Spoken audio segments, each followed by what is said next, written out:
Hey everybody, it's John King. It is Friday, the 22nd of November. We are literally 6 days away from Thanksgiving. A lot of people taking next week off, and it is going to be an impactful week for the markets in a few different ways. So let's go ahead and dive in and let's start talking about what is going on and what you need to know to stay abreast in this market. So first and foremost, Pictures with Santa 2 weeks from tomorrow in my Roseville office from 10 a.m. to 1 p.m. On the 7th of December. The link is down below in the comments. Sign up, show up. There'll be Santa, there'll be the Grinch, there'll be some refreshments. You should definitely be there. Now, let's talk about the holidays. Let's talk about next week is a 3-day week. And the truth is, a lot of the people who influence the market. Now, these markets, I'm talking about the stock market. I'm talking about the mortgage rate market, which is part of the bond market. There's a lot of people that are taking next week off. And so you're going to see some wild swings that may pop up if and when some crazy things like reports might come out where the B team, the C team that doesn't get the time off on the holidays, well, they're in charge. And they're trying to impress, and they're trying to figure out how to make these trades and how to make their bosses happy when they come back after the holidays are over. So there's a lot of opportunity for volatility in a week like this. Same thing happens Christmas and New Year's week. You see a lot of volatility. What we've seen so far is a huge impact to the market, specifically the housing market, since the election at the beginning of November. And I think part of that is about the holidays, and we're going to see it going through the holidays.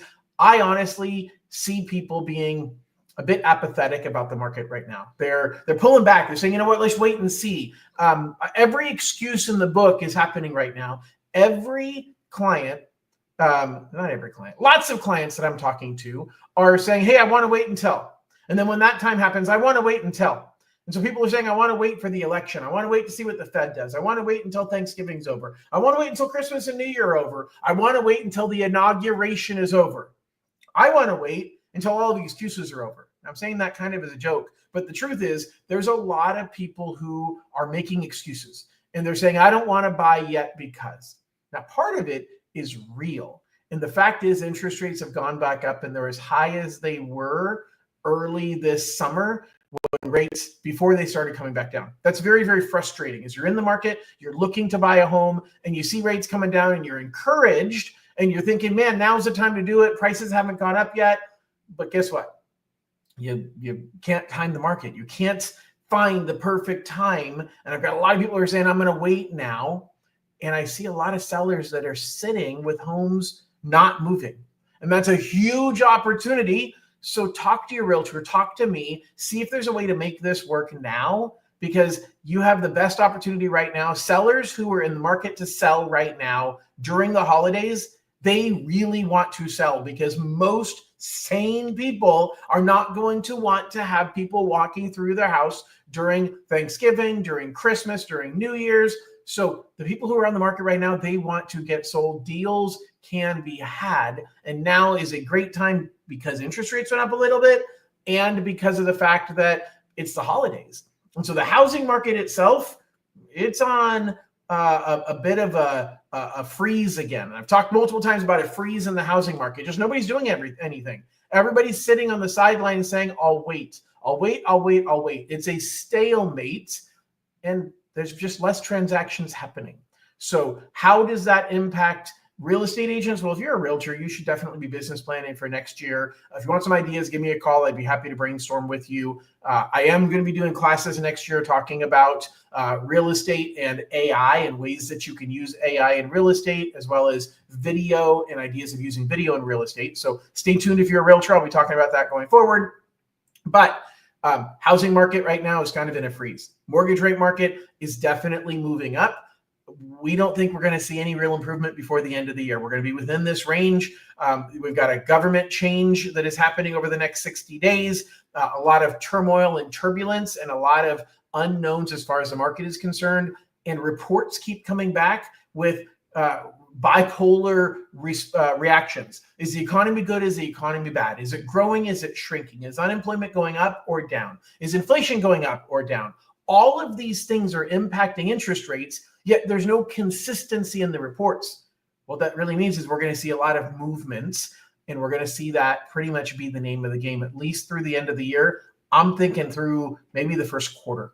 Okay. So what does that mean to the stock market? The stock market's doing great. It's on a tear. It is growing significantly.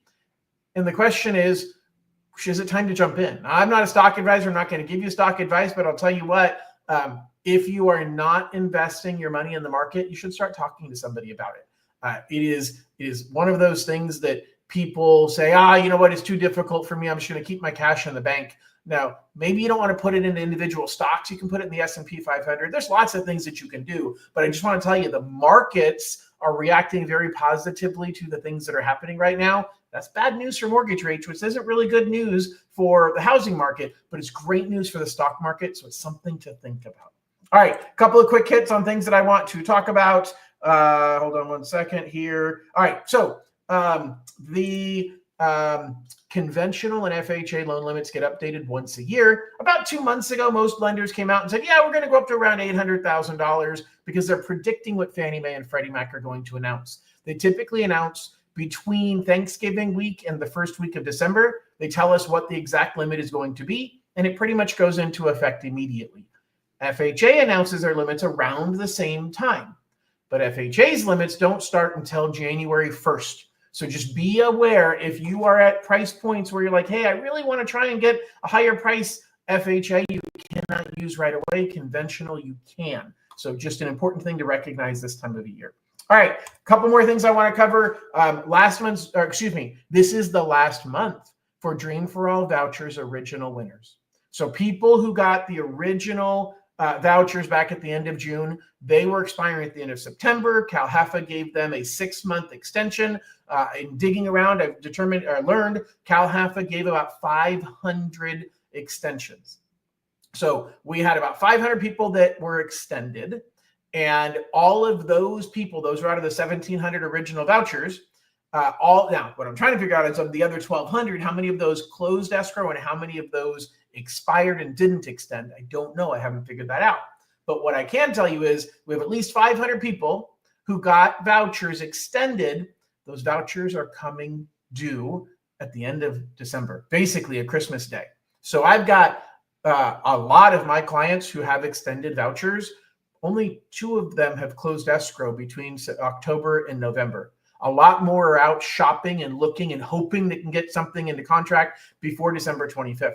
But there is a lot of stress, and you have to start getting aggressive about writing offers because, as I said earlier on this call, the market is freezing up. There's not a lot of new inventory coming up. So if you have a voucher from the end of June and you are saying, I'm just waiting for the right house to come on the market, there aren't going to be that many more houses. Maybe it will, but chances are you're not going to see a lot more new homes coming on the market until after the first of the year. And my bet is after the inauguration on January 20th, we're going to see more houses coming on the market. And so I just want you to be aware of that fact, and you absolutely have to act accordingly.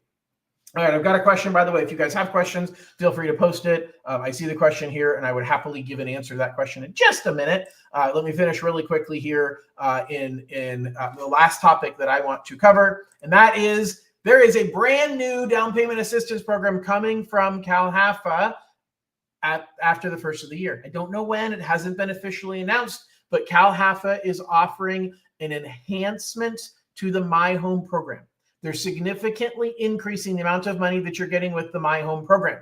So I don't have many details on it. I'm trying to get more details on it. But if you want to be able to get pre-qualified immediately for that, reach out to me, scan the QR code above. You can get the process started and we can get you ready because they're going to be giving more money than they gave in the My Home program and give you opportunities to get more assistance. And these programs are not lottery based. So if you're in a situation where you were hoping for Dream for All and you couldn't get it because you missed out on the lottery or you're really far down the wait list, maybe this is the way. It's nowhere near as much money as Dream for All, but it's also nowhere near the cost of Dream for All. So it's a wonderful opportunity to help, and I'm looking forward to giving you more details as they come out, but I wanted to let you know right now about that. All right, so that is everything I wanted to cover other than questions. And it looks like I have one. If you have questions, by the way, feel free to post them and I will cover them right now. So questions is, can I buy down the rate after paying the 25% down payment? So I'm assuming you're talking about on the Dream for All program. which is the most you can put as a down payment on Dream for All is 5% of your own money and 20% from the state for a 25% down payment. The answer is yes, you can, but there's a limit to how much you can buy it down. Now, there's what CalHFA's policy says, but there's other regulations within the state of California. And so what's happening is the state of California has high cost rules. And those high cost rules say, you know what, a bank shouldn't charge you more than X number of dollars per month, or excuse me, X number of dollars as a percentage of your purchase price. And if they're charging you more than that in fees, you're getting ripped off. So the state of California is trying to protect you, but they're actually taking away your ability to choose. And so the state ultimately says for the fees that they count, and there's certain fees that don't count, I'm not going to get into all the details, you typically cannot spend more than 3% of your loan amount in the fees that they are looking at, and buying down the rate is part of those fees that they consider in that calculation. And so we end up being in a position where maybe we can buy you down a lot and you could spend a bunch of money to buy down your rate, but then a different state agency has a regulation that says no, because when I add up all of those fees, that becomes too much money out of your pocket as the buyer. So we've got conflicting rules where CalHFA will say, yes, I'll let you buy down, but the state law regarding high cost loans, it's called the California High Cost Rule, says, no, you can't do that. Ultimately, what you're finding is you might be able to pay 1 to 2 points. A point is 1% of your loan amount. How much that gives you in decrease in interest rate changes all the time, meaning there isn't an exact formula. It doesn't say, it used to be, hey, you pay 1% in fee, you save 0.25% off of your rate. There used to be a formula. That would be a 4-to-1 ratio. You pay 4 times what you're saving, and essentially you'd make up the money in the first 4 years. Now it's much more complicated. Now it's kind of trying to figure out, well, what is the difference between a first class versus business class versus economy seat, and how much are they charging difference between them? It is different all the time. And there really is no easy way to track that. All I can tell you is that what you're allowed to spend in fee, typically maybe around 2 extra points to buy down the interest rate, but how much bang for your buck you get varies depending upon the market conditions the day we're locking. And so sometimes 2 points can get you, 3/4 to 1% off your rate, but that's rare. Most of the time it might get you, half to 0.75% off of your interest rate. So there's a lot of variables that are in there, and I wish I could give you more specific information. But the fact of the matter is, yes, you can buy down your rate further. And here's the dirty little secret, not so dirty, maybe not so secret, but a lot of people don't understand. Seller credits don't count towards that California high cost rule. So if you want to get a deal on a home, you actually can overpay for the home as long as it appraises and have the seller give you that extra money. So let me give you an example. The seller give you that extra money to pay for the fees, to pay for your buy down. So let me give you an example here. If you have a house that is listed for $600,000 and you and the seller agree, yeah, it's listed for 600, I'm willing to spend 600, and you're going to pay all your normal closing costs. So with Dream for All, you'd get $120,000. You put your own $30,000 with that, you're putting $150 down, you're borrowing $450,000. But if you raise the price, so now you raise the price and you say, okay, I want to raise the price to $620,000. We're going to raise the price and we're going to have the seller give me a $20,000 credit. Now, the first thing that's required is the appraiser has to agree the house would appraise for $620,000. Assuming the appraiser agrees, yeah, this house will appraise for $620,000. Then what happens is that money from the seller is given back to you to pay towards closing costs. You've now got $20,000 or a little over 3% of your purchase price. Got to worry though, there's caps on how much we're allowed to have the seller credit. 3% is pretty much the common cap. So 3% of the purchase price that the seller is crediting you, you get to use that $20,000, those 3 points, any way you want, including buying down your interest rate and those fees don't count towards the most you're allowed to spend. So that's the trick. If you really want to buy down your interest rate, you're just worried, hey, I don't think rates are ever going to fall, and I want to get the best rate I can right now on my Dream for All loan because I don't want to have to worry about refinancing, then bump the purchase price. Now, this means you got to find a seller that's willing, but I'll tell you what, right now, I think we have willing sellers. Bump the purchase price as long as the property appraises. You use that extra 3% to buy down 3% towards the permanent rate buy down. And that extra $20,000 in that situation, 3% of the purchase price, does not count towards the high cost rules. So seller buy downs are actually something I'm seeing a lot of in the last couple of weeks. I've had a lot of, by the way, guys, if you have questions, feel free to ask me those questions right now as I'm finishing up answering this really quickly. So I'll put questions back up there. So seller buy downs. I've had people who, with the rate increase, they're like, look, I can't, I've got a client right now shopping for a $700,000 home. Rates went up and they said, I just can't buy it 700. I need the payment to be down here. And so what's that going to mean, John? And I said, well, that's going to mean about a $670,000 purchase price. And so for them, they said, well, that's fine. I'll go start looking at $670,000. By the way, I see your other questions. We'll get to that in a second. So you have $670,000 price that they're shopping at, but they can't find any homes out there at $670,000. And so instead of trying to take a $700,000 seller and drop him down by $30,000, instead of that, what they're doing is they're saying, John, how much of a seller credit would I need to buy down their interest rate to get the payment on a $700,000 home to match what the payment was on the $670,000? And the answer in this case was $14,000. And the agent said, great, that's great news, because now they can go shopping for $700,000 homes and ask for a seller credit of $14,000, and the buyer gets the same payments as if they had gone to that $700,000 seller and asked for a price reduction of $30,000. There's two reasons why that's a home run win. First of all, the seller does not have to give up as much money. So you don't have as hard of a negotiation because you're only asking for $14,000 out of the seller's expected profit, gross receipt, whatever you want to call it, instead of asking for a $30,000 reduction. But here's the second thing. It's psychological. The seller got full price. When the seller's neighbors look at the sale, they don't see that $14,000 credit.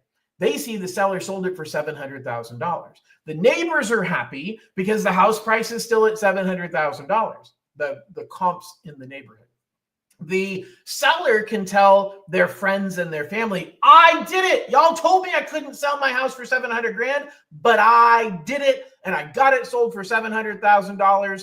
I didn't have to drop my price. That's emotional. This is an emotional game. We are emotional beings, and you have to play the emotional game to win. And so you have to have strategies. You have to have a realtor and a lender who understand those emotions. And I am interviewing to be that lender that helps you to strategically place offers and do it in such a way that you are helping the seller make the decision that you want them to make. That is the true art of negotiation, is helping somebody else come up with a decision that gives you what you wanted, but they think it was their idea. And so that's really, really critical. All right. So last question, by the way, if there's more questions, I'm happy to post them. Will CalHFA accept a permanent rate buy down from 7 to 5.8 with 25% down payment for a $703,000 home, assuming $25,000 is closing costs? That is a really specific question, and it's impossible for me to answer. So here's what I'll tell you. CalHFA's chart, how far they will allow you to buy down, changes daily. How much it costs you to buy down changes daily. The cost benefit of buying it down changes daily, because if it costs you too much money to buy down that rate, you end up being in a position where it can take you 7 to 10 years to earn back the money. So think about this. If I said I'm going to charge you $120 in fees to save you $1 a month in payment, you might say, okay, well, I'm going to save that $1 in payment 360 times over the next 30 years. So I've saved $360 and I only spent $120. That's a good deal. No, it's not. Because you're not going to have that loan longer than 5 to 7 years at the most. And we don't necessarily want to only break even. Like, you're spending real dollars right now buying down an interest rate. So you have that money in the bank. And if you knew that you were only going to have this loan for 5 years, you were better off putting that $120 in the bank and taking $1 a month out of it to pay down your payment every month for the next 5 years. Because at the end of 5 years, you still have half the money sitting here in this account. So you have to think about, why do I want to spend my money now? Why do I want to write a check out of cash that I have in my pocket? Now, some people are going to say, well, John, you just talked about a seller credit.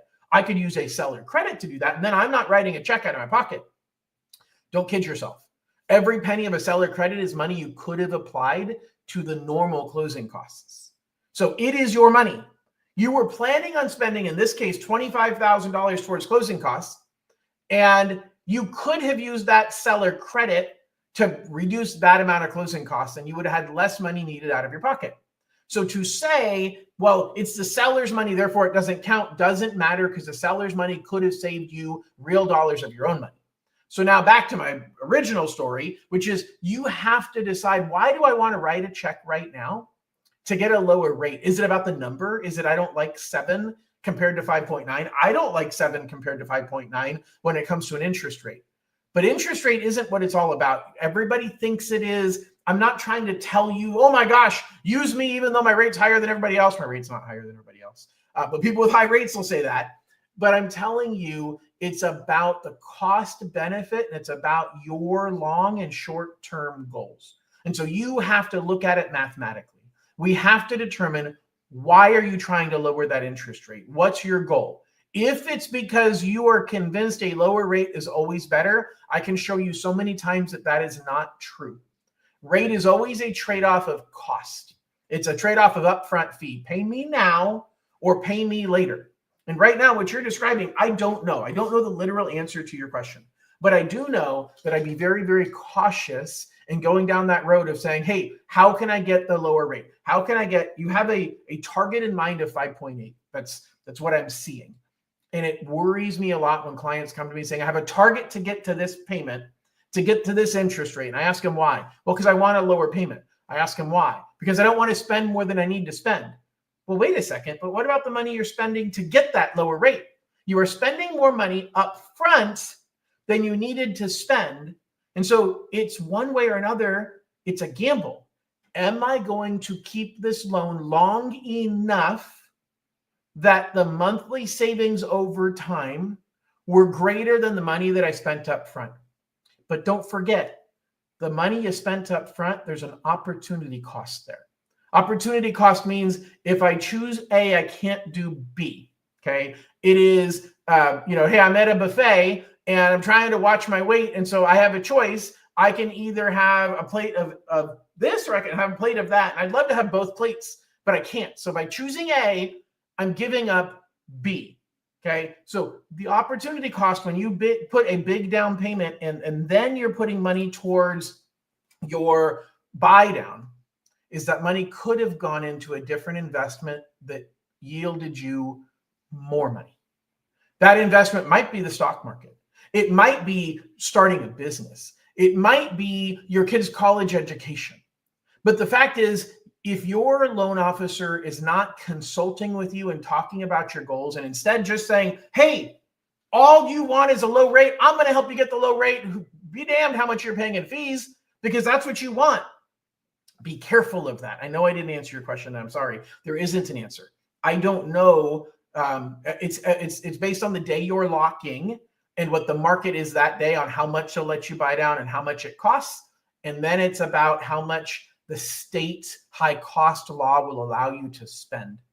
So that's the direct answer to your question. You'd have to talk to your lender. If I'm your lender, I'm sorry, I don't recognize your name. If I'm not your lender, maybe we need to fix that. Kind of kidding, kind of not. But anyway, hopefully that helps. If you have another question, post it. I've got another question here.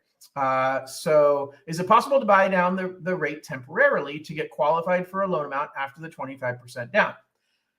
Yes and no, in that order. So yes, it's possible to do a temporary buy down. No, it doesn't help you qualify for the loan amount. The banking industry knows it's temporary. So here's the thing about temporary buy downs. Your rate actually never got lowered. Your rate is your permanent rate from day one. A temporary buy down is just marketing. It's smoke and mirrors. I'm not saying it's a lie, but it's marketing. And it's literally saying, okay, we're going to drop this guy's payment by $100 a month for the first year and $50 a month for the second year. So that means that if we're saving him $100 a month for the first year, we're saving him $1,200 in the first year. And $50 a month for the second year is $500 in the second, $600 in the second year. So it's $1,800 that we are lowering their monthly payment. So we're going to require a payment for the temporary buy down of exactly that same $1,800.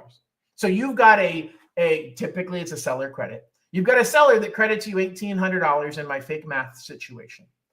That money is used to supplement your payment. The bank is still earning the permanent interest rate.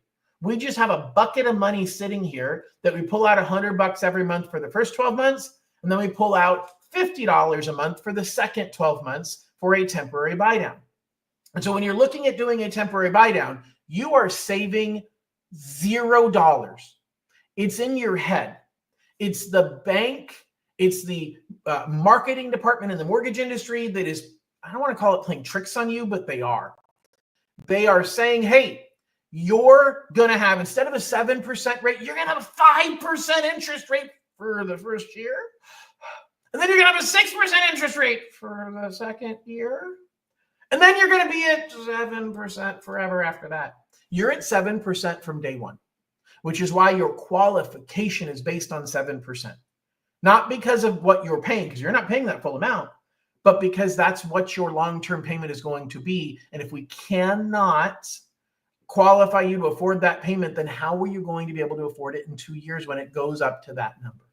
A permanent rate buy down, that is a permanent payment. We would qualify you at that lower interest rate, and that would help you get qualified for a higher loan amount.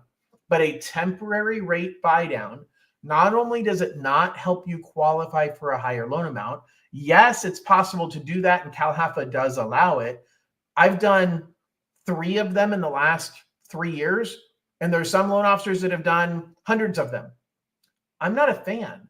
I'd rather you keep that money and invest it yourself and watch it grow, okay? The stock market's up huge right now. Again, I'm talking about the stock market a lot today, but it's up huge. And some investments that I've been looking at are up 20, 25, 30% so far this year. So if you just took that money and you'd put it in the stock market a year ago, that money would be up 25, 30%, significantly more than it just sitting in an account and helping to make your monthly payment. It isn't growing there. It's like putting it in your pillowcase and pulling it out every month and helping make your payment. That's literally what you're doing with a temporary buy down. Is you're taking money, you're digging a hole in the backyard, you're burying it in the backyard, you're covering it with dirt. You're then going out there every single month and digging it out of the dirt, grabbing a little bit of the money, putting it in the envelope with the rest of your mortgage payment and sending it off. And in 2 years, the hole is going to be empty. There's no money left. All that's left is dirt and air. Okay. So that is not, and that money just sat there. Well, the money that was sitting there for the 2 years, guess who's making the interest on it? The bank, the mortgage company. That's why we love it. That's why it's an amazing tool, because it makes you think you're getting a better interest rate. You're not. You are getting a lower payment, but you could have used that seller credit to lower your closing costs.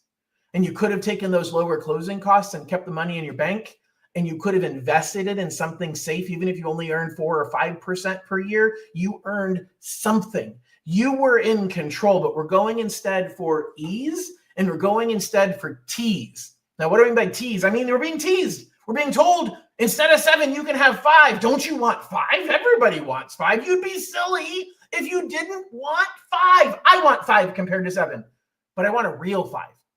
And I don't want to do a permanent buy down to get me to 5 if I'm wasting money that I'm never going to recover. I love this conversation. Hopefully this has been valuable. I'm almost done. So if you have a question, if you want me to expand, if you're just enjoying the show, put another quarter in the slot. A quarter means you have to type a comment and ask me something, and I'm happy to keep going on. But guys, here's the bottom line. Everybody chases interest rate. And I think that we all want the lowest interest rate. We all should want the lowest interest rate. It's super important to get the lowest interest rate because that helps your monthly payment. But there's only one way to get a lower interest rate without spending money somewhere else. Luck.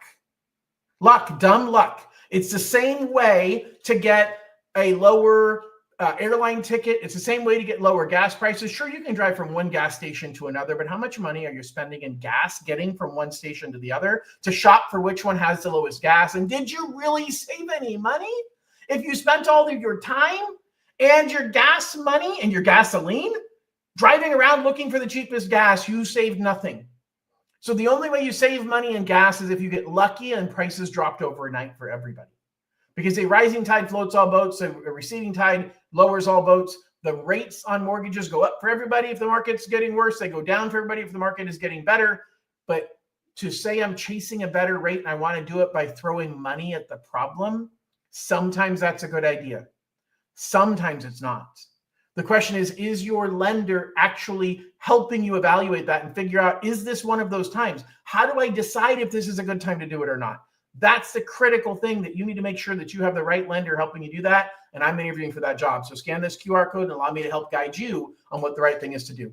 Hope everybody has an absolutely happy Thanksgiving. We will see you all next week and enjoy your weekend. Bye-bye.